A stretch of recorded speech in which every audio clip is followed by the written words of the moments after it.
The world in which we live is filled with character and irregularities.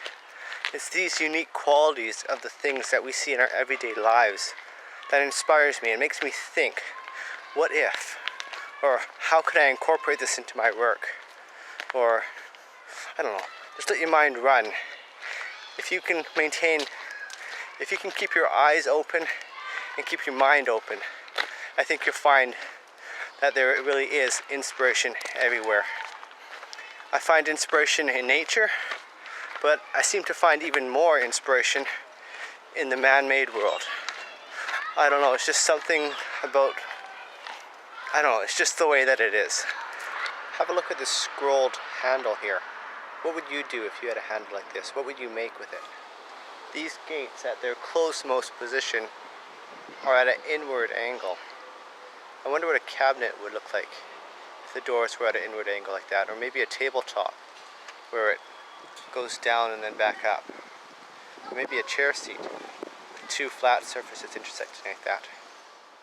We're used to working with lumber with flat parallel sides. What would our work look like if instead we had material with angular sides, different shapes, like this firewood here that's been split? To me, the base of this swing set behind me looks like the base of a hall table.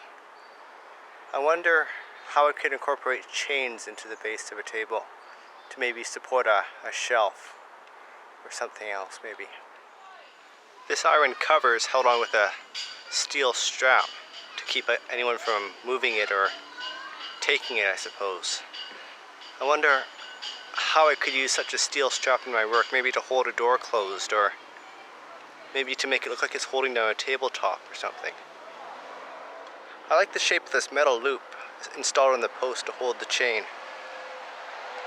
Not sure what I could do with it. Maybe it'd be a nice handle for a door, or I don't know yet. When we make tabletops that we have to glue up to get a wider board, we always try and make the seams disappear. Why can't we enhance those seams, make them stand out more? Like the seams, the grooves here between the slabs of concrete on the driveway here. The shape of the wheels on this car is interesting. I wonder if I could use a similar shape as a table base, or... This bus stop sign behind me is quite dirty. It's partially obscured by the dirt. We don't usually like to obscure the nice wood surface that we're creating, but I wonder what kind of interesting visual effects could be created with a similar technique, with stain or something else perhaps. This utility box leaning against a post reminds me of the term codependency.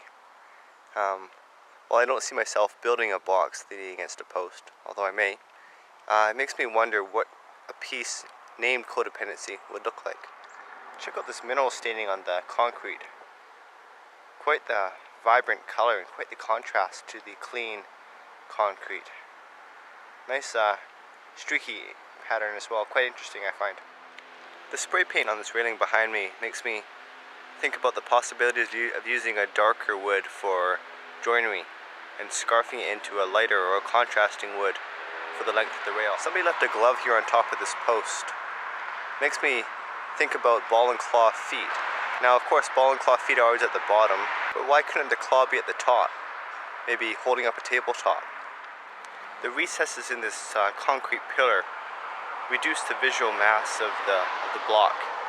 I've applied the same principle in a few instances in my furniture, and it's quite effective. If you're trying to lighten a piece without removing the bulk, the physical bulk, this is a good solution for that. This building is clad in corrugated metal sheathing. It makes me wonder what a piece of furniture would look like if it were carved with the same pattern, and also what other elements would go well with this texture.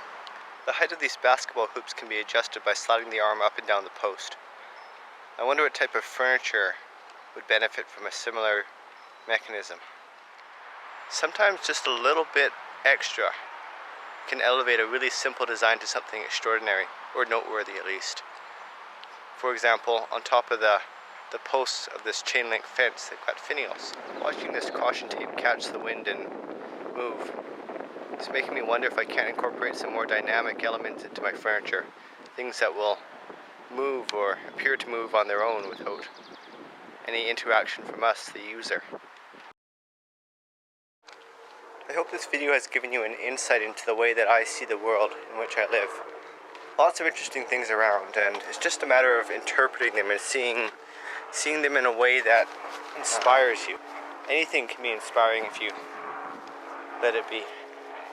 You just have to put yourself out there and take those chances. Don't be afraid to make mistakes.